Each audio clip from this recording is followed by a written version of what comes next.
राधे राधे दोस्तों, जय श्री कृष्ण, जय श्रीमन नारायण। मैं उपस्थित हुआ हूँ केशव कृष्ण शास्त्री। आप सभी को स्वागत है। आज मैं पुत्रदा एकादशी की बात कर रहा हूँ। पुत्रदा एकादशी उस एकादशी का नाम है जो पौष माह के शुक्ल पक्ष में आती है। इस बार चंद्र कैलेंडर के अनुसार पौष शुक्ल एकादशी 24 जनवरी को पड़ती है। पुत्रदा एकादशी का व्रत रविवार को सभी स्मार्त और वैष्णव एवं सारी दुनिया भर में लिया जा सकता है। पूरे वर्ष में दोस्तों 24 एकादशियाँ होती हैं और 2 और एकादशियाँ अधिक मास के समय जुड़ जाती हैं, जो कुल 26 हो जाती हैं। इनमें से 2 एकादशियों को पुत्रदा एकादशी कहा जाता है। एक पुत्रदा एकादशी सावन माह में अगस्त सितंबर में और दूसरा पौष माह में दिसंबर जनवरी में पड़ता है। ऐसा माना जाता है कि इन दोनों एकादशी का व्रत के पालन से संतान की प्राप्ति, उन्नति और अच्छा स्वास्थ्य होगा और संतान की प्रगति में देखी गई बाधाओं को दूर करके सफलता प्राप्त की जा सकती है। इस पूष में पड़ने वाली पुत्रदा एकादशी को दक्षिण भारत में और श्री वैष्णव रामानुज संप्रदाय में वैकुंठ एकादशी के रूप में जाना जाता है। इस एकादशी के विभिन्न पुराणों में महात्म्य और विशेषताएं मिलती है। यहाँ मैं पद्म पुराण की कथा का उल्लेख कर रहा हूँ। पद्म पुराण के उत्तरखंड में 41वें अध्याय में धर्मराज युधिष्ठिर भगवान कृष्ण से एक प्रश्न पूछते हैं। कहते हैं, कथिता वै त्वया कृष्ण सफल एकादशी शुभा कथयस्व प्रसादेन शुक्ल पक्षस्य या भवेत् किन्नाम को विधिस्तस्या को देवस्तत्र पूज्यते कस्मै तुष्टो ऋषिकेशस् त्वमेव पुरुषोत्तमः। इसका अर्थ है, हे भगवान, आपने मुझे सफला एकादशी की सुप्रदा कहानी सुनाई है। अब पूष के महीने में आने वाली दूसरी एकादशी का क्या नाम है, नियम और विधि विधान क्या है, किस देवता की पूजा की जानी चाहिए, कैसे संतुष्ट किया जाए, सभी संदर्भों की आज्ञा करें। इस प्रकार जब युधिष्ठिर ने पूछा, भगवान श्री कृष्ण ने आज्ञा दी। शृणु राजन् प्रवक्ष्यामि शुक्ला पौषस्य या भवेत् कथयामि महाराज लोकानां हितकाम्यया पूर्वेण विधिना राजन् कर्तव्यैषा प्रयत्नतः पुत्रदा नाम नाम्ना सा सर्वपापहरा परा नारायणोऽधिदेवोऽस्या कामदः सिद्धिदायकः नातः परतरा काचित् त्रैलोक्ये सचराचरे। पौष मास की शुक्ल पक्ष की एकादशी का नाम पुत्रदा एकादशी है। यह सब पाप को हर लेता है। सभी इच्छाओं और सिद्धियों के दाता भगवान नारायण इस तिथि के देवता हैं। चराचर प्राणियों सहित त्रिलोकी में इस व्रत से बड़ा कोई दूसरा व्रत और तिथि नहीं है। भगवान श्री कृष्ण ने इस एकादशी की कथा सुनाई। विद्यावंतम यशस्वंतम करोति च नरम हरि शृणु राजन् प्रवक्ष्यामि कथाम पापहराम पराम। हे राजन, इस एकादशी का व्रत केवल एक विद्वान और सफल व्यक्ति ही कर सकता है। इस संदर्भ में अब मैं एक कहानी पर चर्चा कर रहा हूँ। भद्रावत्यां पुरा ह्यासीत् पुर्यां राजा सुकेतुमान् तस्य राज्ञस्तथा राज्ञी चंपका नाम वर्तते। पूर्व में सुकेतुमान नामक एक राजा ने भद्रावती नाम के पुरी में शासन किया करता था। उसकी चंपा नामक एक सुशीला पत्नी थी, लेकिन शादीशुदा जीवन शुरू हुए काफ़ी समय बीत चुका था। राजा और रानी के बेहतरीन प्रयासों व धार्मिक अनुष्ठानों के बावजूद वे बच्चा पैदा करने में सक्षम नहीं थे। अब राजा की अन्य इच्छाओं और आकांक्षाओं में कमी आ गई थी और वह राजवंश का विस्तार करने के लिए केवल एक पुत्र पाने की इच्छा तक ही सीमित था। पुत्रहीनेन राज्ञा च काले नीतो मनोरथै नैवात्मजं नृपो लेभे वंशकर्तारमेव च तेनैव राज्ञा धर्मेण चिंतितं बहुकालत किम करोमि क्व गच्छामि सुत प्राप्ति कथम भवेत। राजा और रानी संतान सुख की कमी से चिंतित थे।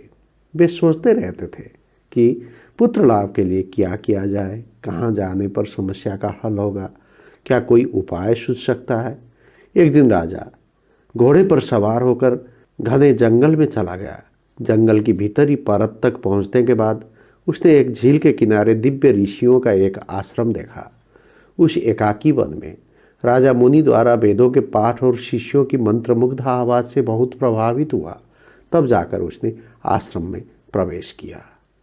के भवन्तोऽत्र कथ्यन्तां का चाख्या भवतामपि किमर्थं संगता यूयं सत्यम वदत मे ग्रतः। जब राजा ने ऋषियों को देखा, उनके सामने झुकते हुए दंडवत प्रणाम किया। उसके बाद पूछताछ करते हुए अपनी जिज्ञासा प्रस्तुत की। आप लोग कौन हैं? पूछताछ के बाद भिक्षुओं ने अपना परिचय देते हुए कहा, विश्वे देवा वयम राजन स्नानार्थमिह चागता माघो निकटमायात एतस्मात् पंचमे हनि। अद्य चैकादशी राजन पुत्रदा नाम नामत पुत्रम ददात्यसौ विष्णु पुत्रदा कारिणाम नृणाम। हे राजन, हम विश्वेदेव ऋषिगण हैं। आज से 5 दिन बाद पूर्णिमा से मकर स्नान या माघ स्नान शुरू हो जाएगा। आज पुत्रदा एकादशी है, जिसमें भक्त को पुत्र सुख प्रदान करने की शक्ति है। जब राजा को पता चला कि उसे पुत्र को जन्म देने का इतना पुण्य अवसर मिल रहा है, तो वहाँ आनंदित हुआ और फिर से पूछताछ की। एष वै संशयो मह्यम पुत्रस्योत्पादने महान यदि तुष्टा भवन्तो वै पुत्रम मे दीयताम तदा। हे ऋषि, मेरी चिंता और संदेह भी पुत्र होने के बारे में है। यदि आप मुझ पर अनुग्रह करते हैं तो मुझे पुत्र प्राप्त होने का उपाय व विधान की आज्ञा कीजिए। तब फिर से विश्वदेवा ऋषियों ने कहा, अद्यैव दिवसे राजन पुत्रदा नाम वर्तते एकादशीति विख्यातं क्रियतां व्रतमुत्तमम्। अभिषेकात् ततोऽस्माकं केशवस्य प्रसादत अवश्यम तव राजेंद्र पुत्र प्राप्तिर्भविष्यति। हे राजन, आपके सामने आज का पवित्रतम दिवस है, जो पुत्रदा एकादशी का दिन है। इस पुण्यतम दिवस में आप निष्ठाभाव से व्रत कीजिए। भगवान केशव की कृपा स्वरूप आपको पुत्र रत्न प्राप्त होगा। ऋषियों के निर्देश के अनुसार राजा ने पुत्रदा एकादशी का व्रत किया और द्वादशी को पारण किया। इस अनुष्ठान की योग्यता के कारण उन्हें एक सुंदर और तेजस्वी पुत्र प्राप्त हुआ। तस्माद् राजन् प्रकर्तव्यं पुत्रदा व्रतमुत्तमं लोकानां तु हितार्थाय तवाग्रे कथितं मया। एकचित्तास्तु ये मर्त्या कुर्वन्ति पुत्रदा व्रतं पुत्रान् प्राप्येह लोके तु मृतास्ते स्वर्गगामिनः। पठनात् श्रवणाद् राजन् अग्निष्टोम फलम लभेत।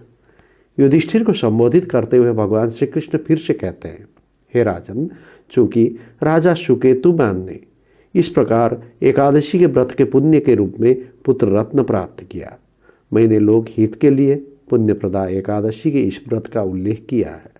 इसलिए जो व्यक्ति श्रद्धा और भक्ति के साथ इस पुत्रदा एकादशी का विधिपूर्वक पालन करता है, अनिवार्य रूप से उसके घर में एक बेटा होगा और इस सांसारिक दुनिया का सारा सुख भोगने के बाद अंत में स्वर्ग पहुंच जाएगा। इसी प्रकार इस व्रत के महात्म्य और व्रत कथा को पढ़ने या सुनने मात्र से ही अग्निष्टोम यज्ञ का फल प्राप्त होता है। अभी आप श्रवण कर रहे थे पुत्रदा एकादशी की पुराण में वर्णित व्रत कथा और महात्म्य। कई भक्तों और अनुयायियों ने अनुभव किया है कि इस व्रत का पालन करने से कुछ भक्तों ने संतान को प्राप्त किया है, संतानों की प्रगति और प्रगति के रास्ते में देखी गई बाधाओं को दूर किया है और संतानों में देखे गए बुरे व्यवहार और पुरानी बीमारियों को ठीक करने में सक्षम हुए हैं।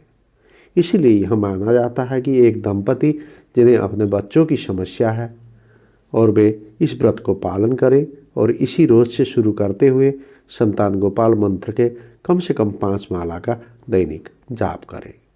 मंत्र इस प्रकार है। ओम क्लीं देवकी सुत गोविंद वासुदेव जगतपते देहि मे तनयं कृष्ण त्वामहं शरणं गता क्लीं ओम। इस प्रकार मंत्र का जाप करने के बाद प्रत्येक भक्त को संतान गोपाल स्तोत्र का पाठ करना आवश्यक माना जाता है।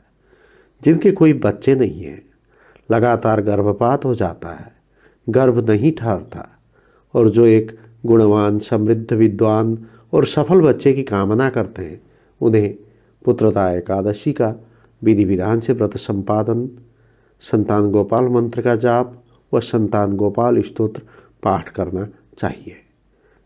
ऐसे लोगों के कई उदाहरण हैं जिन्होंने इस विधि को अपनाने से संतान लाभ किए हैं, संतान के उन्नति पथ की बाधाएं व परेशानियों को हल किया है। जय श्रीमन नारायण, जय श्री राधे।